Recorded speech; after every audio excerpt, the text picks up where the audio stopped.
कहानी की शुरुआत ऑस्ट्रेलिया के जंगलों से होती है। पहले हमें जंगल में लगी एक खतरनाक आग दिखाई जाती है, जो यहाँ होना एक आम सी बात है। फिर आग के बाद वो तबाही और जानवरों का बुरा हाल। मगर इस सब से हटकर हमें एक ऐसी चीज की झलक दिखाई जाती है जो यहाँ के घने जंगलों में शायद सदियों से मौजूद है, मगर आज तक इंसान इससे बेखबर रहा।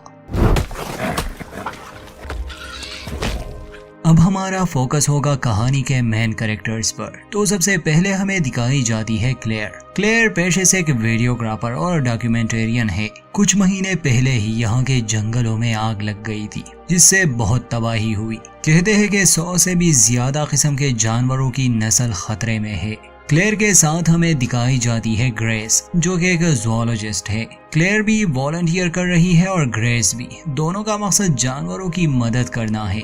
ग्रेस का मानना था कि अगर हम किसी एक नस्ल को भी मिटाने से बचा सके तो ये बहुत बड़ी बात होगी। शुरुआत में ग्रेस यही जानकारी दे रही थी। वो कई किस्म के जानवरों के बारे में भी बताती है। कुछ देर बाद वहाँ आता है बेन नामी एक लड़का। वो भी जानवरों पर अपनी रिसर्च कर रहा था। ये तीनों जाने वाले थे कुछ दिनों के लिए इस जंगल में, वो भी काफी दूर। इनके पास इक्विपमेंट्स थे जिससे ये काफी कुछ मालूम कर सकते थे कि कौन कौन से स्पीशीज खतरे में है। जाने से पहले क्लेयर दोनों से कहती है कि मुझे पता है ये काम इतना मजेदार नहीं। अगर तुम दोनों कहीं पर भी बोरिंग फील करो तो मुझे बता देना, हम कुछ और कर लेंगे। बेन और ग्रेस एक दूसरे को पहले से ही जानते थे। क्लेयर नहीं थी, उसे ना बेन के बारे में ज्यादा मालूम था, ना ही ग्रेस के बारे में, और ना ही वो कोई ज़ूलॉजिस्ट थी। बस ये काम ही ने एक साथ लाया था।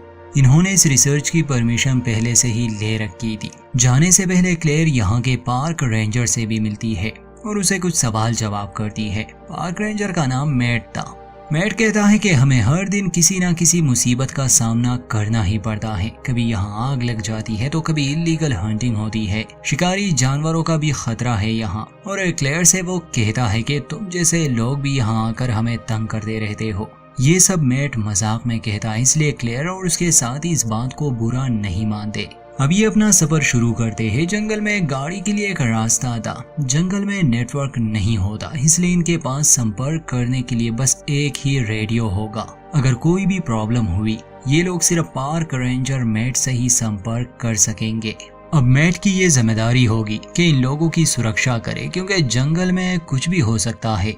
चलते चलते इन तीनों की कुछ बातें होती है। सभी अपना अपना मकसद बताते हैं। ग्रेस के आने का मकसद किसी स्पीशी को बचाना था। क्लेयर ने जब टीवी पर इस तबाही के बारे में सुना, वो कुछ अच्छा करना चाहती थी जिससे इन मासूम जानवरों का भला हो। बेन के आने का मकसद तो कुछ और ही था। वो कहता है कि ऐसे बहुत से जानवर है जो अभी तक डिस्कवर नहीं हुए। मेरी ख्वाहिश है कि मैं किसी स्पीशी को डिस्कवर करूं और उसे अपना नाम दूं। बेन और ग्रेस जानवरों के बारे में बहुत कुछ जानते थे, इसलिए बीच बीच में क्लेयर उनसे इंटरव्यू ले रही थी। जानवरों पर नजर रखने के लिए ग्रेस और बेन पेड़ों पर कुछ एडवांस कैमरास लगा देती है जो बॉडी हीट को डिटेक्ट करे। रात को ये लोग इसी जंगल में बिताने वाले थे। ये एक जगह कैंप सेट करते हैं। अब यहाँ से सीन शिफ्ट होता है एक शिकारी पर। रात के समय वो एक हिरन का शिकार करता है। उसके पास एक डॉग भी था। खैर अपने शिकार को वो मजे से खाने लगा, मगर कुछ देर बाद उसे एक अजीब सी आवाज सुनाई दी। ये आदमी इस जंगल से अच्छी तरह वाकिफ था। आवाज इसे अनजान लगी, इसलिए अपना बंदूक लिए ये आसपास देखने लगा। इतने में उसका डॉग भी कहीं गायब हो जाता है। देखते ही देखते ये शिकारी किसी और का ही शिकार बन जाता है। वो जो भी चीज थी वो इस आदमी को खींच लेती है और सीन यहीं कट। दूसरी तरफ हम क्लेयर, ग्रेस और बेन को देखते हैं, जो सेंसर्स लिए रात में निकले जानवरों को स्टडी कर रहे थे। एक लम्हे के लिए क्लेयर को एक ऊंचे पेड़ पर किसी जानवर की हल्की सी झलक मिलती है, मगर बेन और ग्रेस उसे पहचान नहीं पाते। बाकी उन्हें आम से जानवर ही मिलते हैं, जैसे कोआला, पॉसम और पक्षी। इसके बाद ये लोग आग जलाते हैं और वहीं बैठकर बातें करने लगे। क्लेयर जू की एक कहानी बताती है कि मैंने देखा कैसे ये जानवर भी फीलिंग्स रखते हैं, बस इन्हें समझने की देर है। जू में किसी जानवर पर अत्याचार की वजह से क्लेयर का भी मन बदला और उसने यहाँ आने का फैसला किया। ये लोग 3 टेंट लगाते हैं। ग्रेस और बेन तो ठीक थे, मगर जानवरों की आवाजें क्लेयर को डरा रही थी, इसलिए वो ग्रेस के टेंट में आ जाती है। रात गुजर गई और सुबह ये लोग उन कैमरास को चेक करते हैं जो कल रात इन्होंने लगाए थे। फुटेज को चेक करने पर इन्हें खास कुछ नहीं मिलता, इसलिए ये लोग जंगल में और आगे तक जाने का फैसला करते हैं। रास्ते में एक कटा पेड़ भी आ जाता है, मगर बेन ने अपनी पूरी तैयारी कर ली थी, इसलिए चेन सॉ की मदद से वो उसे काट लेता है। जैसे जैसे ये लोग आगे बढ़ रहे थे, बेन को एक अजीब सा डर महसूस हो रहा था। खैर, 1 महीने पहले इन लोगों ने कुछ कैमरास लगाए थे। बेन और ग्रेस जब उसे लेते हैं, उसमें कैंगरू की फुटेज थी। कैंगरू पर कोई चीज हमला करता है, जिस चीज ने भी उस पर हमला किया उसकी तस्वीर साफ नहीं थी। ये इनके लिए चिंता की बात बन जाती है, क्योंकि यहाँ के जंगलों में इतना बड़ा शिकारी जानवर नहीं है जो कैंगरू का शिकार कर सके, कम से कम जंगल के इस इलाके में तो नहीं। ग्रेस सलाह देती है कि हमें रेंजर को इस बारे में बताना चाहिए। बेन कहता है कि हो सकता है शिकार किसी इंसान ने किया हो। ये तीनों उस पेड़ के पास भी जाते हैं जहाँ पर ये कैमरा फिट था और उस जानवर पर हमला हुआ था। शिकार ऊंचाई से किया गया था, ऐसा बहुत कम होता है। खैर, बेन रेंजर मेट को कॉल करने पर मजबूर हो गया। बेन उसे अपनी लोकेशन भेजता है और ये जानकारी भी देता है कि हमें शिकारी जानवर के कुछ सबूत मिले हैं। असल में बेन इस ट्रिप को इतनी जल्दी खत्म नहीं करना चाहता था। रेंजर मेट इन्हें बचाने निकल जाता है। वहाँ उन तीनों को कुछ और सबूत मिलते हैं। उन्हें पेड़ पर बने नाखूनों के कुछ निशान मिले जो उनके रिकॉर्ड में किसी जानवर से मेल नहीं खाते थे। अगर बेन की बात सही है, शिकार किसी इंसान ने किया होगा, तो वो कोई पागल ही होगा जो इतनी ऊंचाई से कूदा। अब तो उसकी कमर भी टूट चुकी होगी। ऐसा मुमकिन ही नहीं, ये काम किसी इंसान का नहीं था। अब इनका सामना किसी अनजान जानवर या फिर किसी और चीज से था, इसलिए ये लोग उस इलाके से नहीं जाते, बल्कि अपने सभी कैमरास को वहां पर फिट करते हैं। शाम होने वाली थी। रेंजर मैट को रास्ते में उसी शिकारी की कार मिलती है जिसे कल रात किसी चीज ने मार दिया था। वो वहां रुकता है, आसपास का जायजा लेता है। उसे गाड़ी का मालिक कहीं भी नहीं मिला, मगर जब उसे खून नजर आया तब उसे शक होने लगा। थोड़ा आगे जाने पर एक पेड़ के सामने घसीटने के निशान थे। मैट वहां खड़ा था, तभी उसे उस शिकारी का डॉग नजर आया जो काफी घबराया हुआ था। जमीन पर पड़े शिकारी की गन लेते समय कोई चीज उस पर भी हमला करती है और उसे भी घसीट कर ले जाया जाता है। वहां बेन एक थ्योरी बताने लगा क्लेयर और ग्रेस को। वो कहता है कि रिकॉर्ड के हिसाब से कुछ ऐसे जानवर जो आज से 5000 साल पहले एक्सटेंट हो गए थे, कार्निवेक्स उन्हें कहा जाता। ये शिकारी जानवर लगभग इंसान जितने ही होते। ये हमेशा अपने शिकार पर ऊंचाई से हमला करते। इससे शिकार तुरंत ही या बेहोश हो जाता या फिर मर जाता। फिर ये जानवर उनका गला काट लेते, जिसे वापस पेड़ पर ले जाते और खा लेते। इन बातों से क्लेयर को डर जरूर लग रहा था, मगर ग्रेस हंसने लगी क्योंकि वो इसे एक मनगढ़ंत कहानी समझ रही थी। बेन समझाता है कि ऐसे बहुत से जानवर थे जो हमें लगा था कि खत्म हो चुके हैं, मगर हमें उनकी स्पीशीज फिर भी मिल गई। तो ग्रेस कहती है कि वो बस सैकड़ों साल पहले की बात होती, मगर जिस जानवर की तुम बात कर रहे हो ये आज से हजारों साल पहले ही खत्म हो चुके हैं।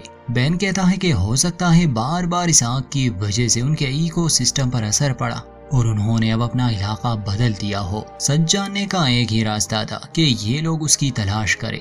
रात को ये लोग आसपास के एरिया को देखने लगे। झाड़ियों में कोई चीज थी। ये लोग गौर से देखने लगे, मगर वहां से एक बकरी निकलती है। ये एक दूसरे का मजाक उड़ाने लगे, तभी उस बकरी पर हमला होता है। ये लोग उस तरफ देखने लगे। बेन ने जिस जानवर का जिक्र किया था शायद ये वही था। वो उस बकरी की गर्दन तोड़ देता है और उसे पेड़ पर वापस ले जा रहा था। बेन और ग्रेस हैरान थे। उन्होंने एक ऐसी स्पीशी को खोज निकाला था जो दुनिया के हिसाब से खत्म हो चुकी है।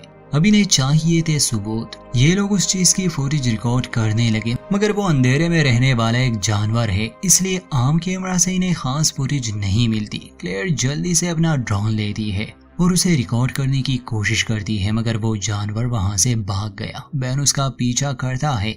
क्लेयर वहां पर रह जाती है, वो भी अकेली, और ग्रेस भी बेन के पीछे जाती है। तभी बेन को ग्रेस की आवाज सुनाई दी। जैसे ही वो उसकी तरफ भागता है, ग्रेस एक गड्ढे में गिर चुकी थी। उसका पैर भी जख्मी हो गया था। बेन जल्दी से कुछ ढूंढने लगा ताकि वो उसे निकाल सके, मगर उस जानवर ने पहले से ही बेन को अपना निशाना बना लिया था। इससे पहले कि वो ग्रेस को बाहर निकालता, वो जानवर उस पर कूद जाता है और उसे एक पेड़ पर ले जाता है। ग्रेस ने ये सब देख लिया। वो उस गड्ढे में सहमी हुई बैठ जाती है। कुछ देर बाद वो जानवर उसे भी लेने आया, मगर एक पेड़ के नीचे ग्रेस छुपी हुई थी।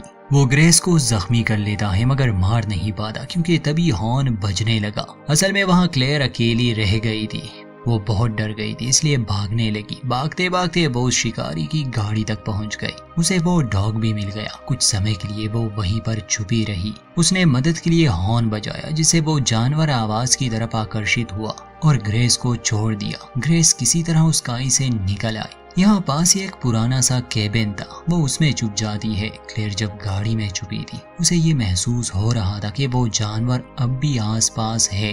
खैर वो कार से नहीं निकलती, इंतजार करती है। बेन को होश आता है। वो एक पेड़ पर था, वो भी जख्मी हालत में। नीचे उतरने की वो कोशिश करता है मगर गिर जाता है और उसकी टांग टूट गई। वो वहीं पर पड़ा रहा। खून को सूंघते हुए वो शिकारी जानवर एक बार फिर से बेन पर हमला करता है और इस बार उसे मार ही देता है।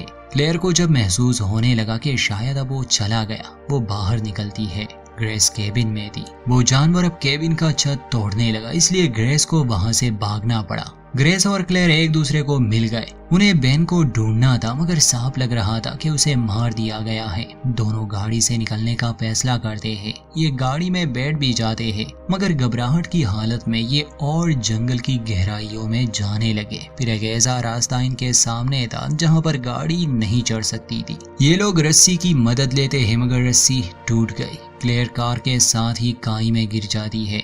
वो जानवर उसे मारने आता है मगर फ्लैशलाइट की मदद से वो उसे डराने की कोशिश करने लगी। ग्रेस को गन मिल चुकी थी।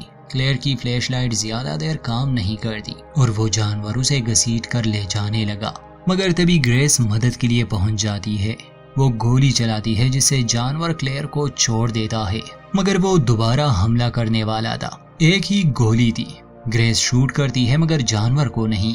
खैर अंत में वो जानवर तो वहां से भाग गया और सुबह हम देखते हैं कि दोनों एक दूसरे को सहारा देते हुए इस जंगल से निकलने की कोशिश कर रहे हैं। अगर रात होने से पहले ये ना निकल सके तो ये भी मारे जाएंगे, बेन, मैट और उस शिकारी की तरह। यहीं पर इस फिल्म का होता है द एंड। दोस्तों ये एक ऑस्ट्रेलियन लो बजट फिल्म है। कार्निफेक्स इसका नाम है। 2022 में रिलीज हुई थी। सर्वाइवल और एडवेंचर टाइप फिल्में पसंद करने वालों के लिए ये अच्छी है। वीडियो अच्छी लगे तो लाइक करें, चैनल पर नए हैं तो सब्सक्राइब करना ना भूलें।